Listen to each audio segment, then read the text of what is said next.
Chismis na Baklita! With Tita Cora and Kapitana Sisa. Same, pero iba. We are number 106.7 Energy FM.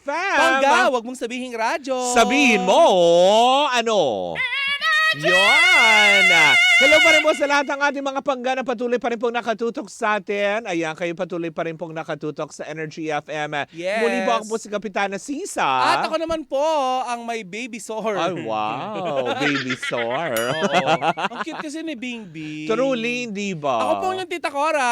At ito pa rin ang Baklita sa Woo Woo Woo! At syempre, speaking at hawak mo na rin yan. Since hawak mo na si Bingbing. Naku, eto na, mamudmud na tayo ng 500 pesos para sa ating... Pagka Bingo Plus Panalo! Oh, diba? Ano, nakakaloka. Tuwang-tawa ka. Ba't hawak mo yan si Bingbing? Huwag kang ano. Inano ka nila. Hawak ko to.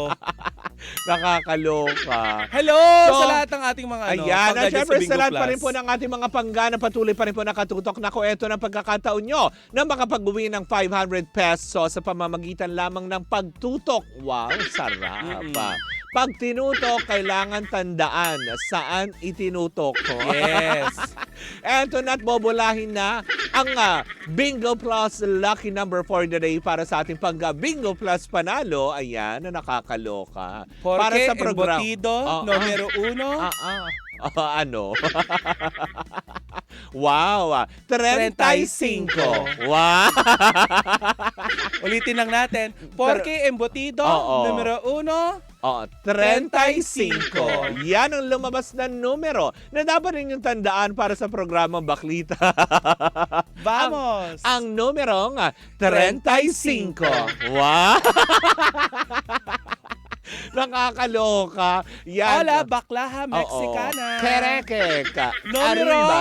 Oh, 35. Para makakuha ng... La todo, Oo. bingo, bingo. Wow. Todo. Bingo, 500 bingo. pesos. Oo. Diba? Okinawa, Japan. No. No, senyora. No. No. Nakakaloka. Well, yan lang dapat rin yung tandaan. Ang numerong 35. 35. Ayan. Kasi mamayang gabi pag pinaikot ni Kuya Chico ang roleta at matapat sa programang Baklitas, kailangan yung masambit ang 35. Meme watch. Oo. Manalo sa Mexico. Aha, diba? Ano, nakakaloka. Chelsea manalo sa Mexico. Ano nga ang 500 sa Espanyol? Ha? Ano? 500? Oo. Palumbaba, 5. 500. Ah! Jimmy Santos. Oo, daw. 500. Oh. Diba? Na nakakaloka. Tama, diba? Na nakakaloka. Oh. Para mapanalunan mo, kailangan mo tandaan ang numero nga 35 for you to win Hola. 500. 500 pesos. Hola, bingo, bingo. Bingo. But anyways, mga panggayan po muna ang ating pangga Bingo Plus panalo. Hatid yan sa atin ang Bingo Plus, ang Bingo sa saya, plus sa panalo. Bye, family of Bingbing. Hindi ako Ay, kasali. Dito ka na. Ayan. Oh, Ba't ko sinunod? nakakaloka. Hindi mo itataog. But anyways, nako mga pangga, eto na, pinakaantabayan ng lahat. Pero bago ang lahat, gusto ko munang batian ng belated happy birthday, diba? Hindi ko alam kung jowa niya ito or kapatid. Kaya nga, itong si Maribik.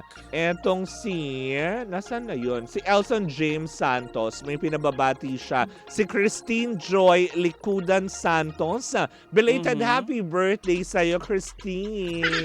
Si Christine. Oo, si Christine na walang malay. Hoy, kanina meron din pinapabati si Maribik. Oh, sino Ayan, nga? sabi daw sa kanya, ito daw yung pagkaka-message sa kanya, Mare. Oh. Miss Mabi, Oh. pa-birthday greet naman po. Oh. Si Miss Chatty. Ah. Sa lahat, lalo na po kay Kara at Papa Jackson kasi Oh. loyal listener nila yan. Salamat. Yan. Advance October 5 po ang birthday niya. October 5, di tapos na. Oo. Diba? Belated happy Belated happy birthday. birthday. Diba? Na nakakalok. Belated happy birthday sa'yo. Siyempre sa Oo mga nga. nagsaselebrate pa rin ng kanilang mga birthday. Ayan, happy birthday sa inyong lahat na may Hello. mabuhay kayo na hanggat gusto nyo. Yun Yes. lang yan. Pero eto kaya, Oo matapos nga. kaya ang usapin Ng sa alin? simpleng pagpa-public apology. Ilabas na muna natin, ipakita muna natin sa lahat ng ating mga pangga na nakikinig sa kanilang Oo. mga talapahitan. Oo. Ayan, may ilalabas kaming public apology Oo. nitong si Julian San Jose dahil finally mga pangga, Oo. ayan, nagpahayag na nga ng paghingi ng paumanhin Oo. itong si Julian San Jose. Wow. Quote and quote, ang sabi niya, I am offering my apologies even though my only intentions were to share Oo. joy and to give support to Oo. the church. Though, May go. through the benefit concert, sabi niya. Ganun talaga. Oo. Go. Dominasa, Oo, ganon. oo. Diba? So, kayo na bahala magbasa. Oo, diba? Makikita nyo rin naman Oo. yan. Pero So, hindi yun na nga, Mare. Eto Mare, Oo. before siya magbigay ng paumanhin, unang humingi ng paumanhin ang Sparkle Management. Correct, naglabas ang official statement, Yes, diba? na ipinagtatanggol nga nila itong si Julian at sinabi nila na wala siyang kasalanan. Oo, pero inaako nila yung Responsibilidad sa nangyari. Correct. Ito naman ang take ko dyan, Mare. O, ano? Okay. So, sabihin na natin na humingi siya ng tawad. Oo. Okay, patawarin na po natin, di ba? Pero dapat kasi matuto tayo dun sa nangyari. Correct, hindi Diba? ba? At saka hindi, Mare.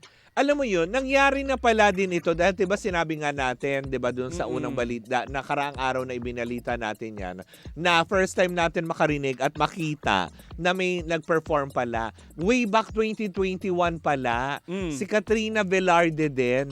Ganun din ang ginawa. Yes, nilabas din. Oo, 'di ba? Pero nasa proper yung suot ni Katrina Velarde dahil balot na naka-turtleneck nga siya tapos Oo. naka-pants to Dias na, 'di ba? Tapos ang kinakanta niya is yung parang famous song ni Gary V na di natutulog ba ang Diyos? Akma naman, Oo, Mare. 'di ba? Nasa loob ng simbahan. At least, di ba? Parang hindi kinukumpara ngayon tinatabi.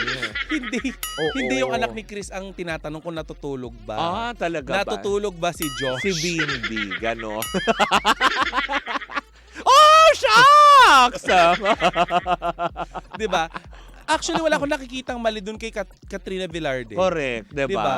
Actually, yun nga nakukumpara na parang bakit dati si Katrina nagawa niyang ganito? Mare, hindi Tapos- naman dancing queen yun. Hindi, nagawa niyang maging ganito, maging cautious sa kanila. Kaya ngayon kumakalat kasi ngayon nagsisirculate way back 2021 pang performance yun ni Katrina Velarde.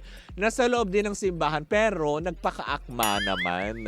'Di ba? Walang dancing queen. Walang Oo. edge of glory.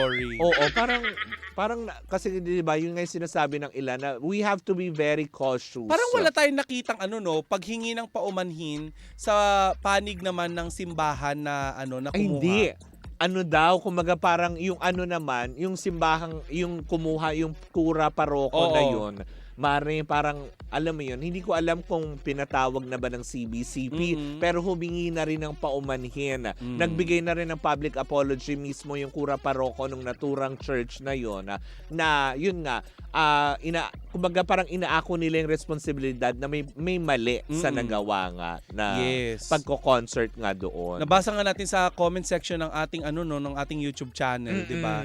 Na hindi man daw sila mga Katoliko, Oo. pero medyo na inis nga sila. Ngayon naman, madami, diba? oo, since naglabas din naman tayo ng balita, Oo. 'di ba, patungkol dito kay Julian San Jose. Ngayon naman hihingin naman sa inyo mga pangga na tigilan na din natin ang pangdudusta kay Julian. Correct, 'di ba? Kumbaga parang nag-ano naman siya, humingi siya ng paumanhin Yes. at talagang nangako din mismo ang Sparkle at si Julian San Jose na it will not happen again. Again. 'Di ba? Yun ang pinaka-importante doon, Mare. At least 'di ba, inako pa rin nila through words and pagpa-public apology na alam mo yun, na-call yung attention nila, in-acknowledge nila, Correct. nag-apologize. Ibig sabihin, 'di ba, very humble sila to take the responsibility. That's the most important thing, 'di ba? 'di ba? Kaya, 'di ba, sana tigilan na rin po Kasi natin. eto lang yan, Mare. Oo. Kung patuloy nating Dudustahin. 'di ba, dudustahin, lalait-laitin niyo si Julian San Jose. Ano Correct. pagkakaiba niyo sa pagkakamali Tama. na ginagawa ng iba? Perfect Diba? ka, diba? Si Ate V lang yun. Oo. Perfect! Gano. Abot mo yun. Ba, di mo inabot Hindi ko yun? na inabot yun. Nung sinasabi, tanong mo sa nanay mo, abot na abot niya yun. Siya. Oo, diba? Eh, ako nga, inabot ko nga eh, diba? Ah, Yung nagkakagulo pang Noranyan tsaka Bilmanya. talaga? Oo nga daw, inaakit pa nga daw ang gate Ang dati. tindi nun, diba? Yung awayan ng Bilmanya tsaka Noranyan. Hanggang ngayon naman eh, diba? Wala na? May ganun pa ba ngayon? Yung mga senior. Para, para pagdating sa mga senior na Oo. Yung mga senior na mga fanay nila, sila na iba lang ng din. No? ano nila ngayon, cardiac Oo. fan na sila Ay, ngayon. ang taray. Hindi na sila ano. Wow. Wow. Ganon. Yay naman, di ba? Oo. But anyway, Oo. doon kay Julian San Jose, Mare, ayun, tama nga naman, matuto na lang tayo sa kung ano yung pinagdaanan ni Julian San Jose, di ba? Anong Julian? Wala akong sinabi ha. Talaga napatingin ako Wag na nating sa'yo. anuhin, wag na nating kung ano-anong sabihin pa natin sa kanya at kung Correct. gusto natin siyang kung gusto natin siyang i-correct sa kung ano man yung pagkakamali niya, Oo. doon lang tayo mag-focus sa kung ano yung ginawa niya, hindi yung Oo. kung ano-anong pati physical na anyo. Oo, hindi naman siya masamang tao para alam mo Hindi. yun, alam mo yun, mawala sa konteksto ng pinag-uusapan na base lamang sa inyong mga komento, please, diba? Oo, Nakakalo. yung mga ganyan di ko na rin naman ito tolerate kapag nakikita kong, di ba, Oo. may mga komentong ganyan. Oh. May in-unfriend nga ako kasi Ay, talaga? puro panlalait na. Ay, hindi, Diba? totoo naman, 'di ba? Sabi nga nila, kung hindi ka makakaiwas sa toxicity, ikaw na lang ang umiwas sa kanila. Ito pa, kagaya pa niyan, di ba? Ang daming, ang daming mga issue na nangyayari nitong nakaraan. Pati yung kay Jen Barangan, alam mo yon? Oh, yung sa PBB yun, 'di ba? Dati siyang flight stewardess. Oo nga. Ngayon, Oo. nanood siya ng Olivia Rodrigo na Oo. concert, tapos gumamit siya ng Yung video Oo, niya. yung sarili niya Oo. habang may flash. Ay. Wala daw konsiderasyon sa iba. Bakit ka kasi naman iilawan mo pang sarili mo doon sa kahit content creator ka, 'di ba? Eh, gusto niya makita yung sarili niya eh. Alis hindi si Olivia Lamasan yung pinakita. Rodrigo. Ay, mali. Olivia Rodrigo, ang last name. Mali, Duterte. Rodrigo. Olivia Rodrigo Duterte. Filing pala ng COC. Yes. Ang kinover nila. 'Di ba? Kagaya niyan, take na din natin yung opportunity Oo. dahil nanghingi na din naman ng tawad diyan si Jen Barangan. Oo. Diyan sa sa kanyang TikTok account. Oo. Tigilan na din natin. Tama Basta na nanghingi na rin. ng tawad ang isang tao. Enough na yun. Enough na. Wag nang maraming chika. Diba? Kasi kung alam mo yung patuloy nyo siyang ibabash, ano mangyayari? Makakabili ba kayo ng bigas? Tsaka, hindi ng ko alam kanin? bakit lait kayo ng lait sa mga, di ba? Diba? Nakakaloka. Kung tsaka siya, sa paningin nyo, mas tsaka naman kayo. Ay, taray. Diba? May hugot, Mare. I've been there. Hugot na hugot ah. Kasi inaano nyo yung mga tsaka. Sino nga ba to? Di ba? Ngayon, di ba? Huwag kayo nalalait ng mga tsaka. Ay, Diba? totoo naman. Kasi kami yung nagsakripisyo. Oo. Kung wala kaming mga tsaka, walang Oo. tatawaging maganda sa mundo. Ngayon, kung gusto yung malaman yung Oo. pagkakaiba ng pangit sa maganda, pumunta kayo sa Spotify ng Baklita sa podcast. Tama, diba? Nandoon. Na nakakaloka dahil naging usapin natin Oo. yan. Alam mo, sa totoo lang, ang dami Oo. talagang pagkakaiba ng pangit sa maganda. True, diba? Diba? Eh sa atin, hindi naman natin malalaman dahil parehas tayong pangit. O, Kaya nga diba? walang inggitan. Maganda yung gano'n. Walang, ha? Tutropa ka sa ka-level mo para Oo. walang insecurity. Maraming mga ganyan. Walang ano, diba? Mga magagandang hilig makibarkada sa mga tsaka. O, diba? Tapos gusto lang Para pinupuri Oo. sila. Nagmukha tuloy tayong Seven Dwarf nila. Kaya minsan, Parang si Snow White na yung naglakad. kaya ako lumalayo ko kay Gandang Kara. Oo, diba? Diba? Kahit naka-makeup ako, mukha tuloy akong driver. Nanahimik. Hoy, but anyways, makakapiling nyo ba siya today? Oo. Oo, magdesisyon na tayo. Di ba papasok ka, te? Ako ang may... May meeting ng alas 3. Kasi feeling ko papasok Ako ang yata. salarin. Diyan papasok. Pero sinabi ko kasi alas 3 pa ang Oo. meeting. Diba? But anyway, to Julian San Jose, alam mo Oo. Julian, ayan, isa itong pace ng iyong karera na pagdadaanan. Pero pagdating ng araw naman ay... Pagtatawanan mo na lang pagtatawanan din mo to. na lang yan, di ba? Lahat naman dumaan dyan. Pero maniwala ka sa akin, Mare. Bakit? Kukunin niya yung titulo ng dancing queen kay Julia Barreto. Siya na ang bagong dancing queen. At least naman si Julia Barreto nasa proper venue nung Nasa- sumayaw oo. siya. 'Diba? Hindi rin siya sasayaw ng parang si Jackie na pinauwi ng La Union. Nang mapanood ni Meme. Off-air na lang natin pag-usapan yun. May chika ako sa'yo. man. Ay, talaga ba? But anyways, mga panggayan na natapos sa dyan, humingi na ng tawad. Samantungto rin naman tayo magpatawad, di ba? Okay na Ikaw yan. ba, Mari, may mga pinatawad ka na na tao? Pinatuwad. Tap, Tapos sinipa.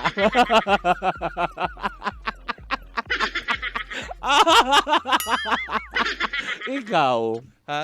may mga pinatawad ka na. Hindi pa kasi nagbabayad ng 1.2. Hoy! Tama na! 1.2. Saan ka na naman mapupunta dyan? Mapapatawad ko naman. Bayaran mo lang yung 1.28. Bien laki nun, oh. Ay, nako. Nabenta ko ng ibang pearls ko dahil sa'yo. Akala ko nabenta mo ng isang kidney mo. Ay, bawal yun. Abdo lang muna. Dami ko ng tahi sa tiyan. Hinati mo muna. One-fourth. Kaya nga. One-fourth lang muna. Nanay ko nga nagulat nung isang araw, nagising siya, kinakalkal ko yung tiyan mo.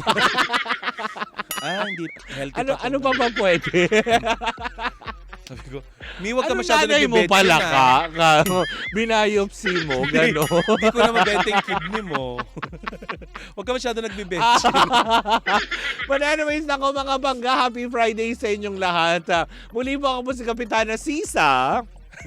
Ano? Ako naman po, ang nawawalan ng 1.28. Na si Tita Cora. And we are still same pero iba. Tuloy-tuloy pa rin po ang ating tugtugan. Siyempre dito po lamang yan sa number 106.7 Energy FM. Hola! Oh, wow, arriba. Pangga, wag mong sabihing radyo. Sabihin mo!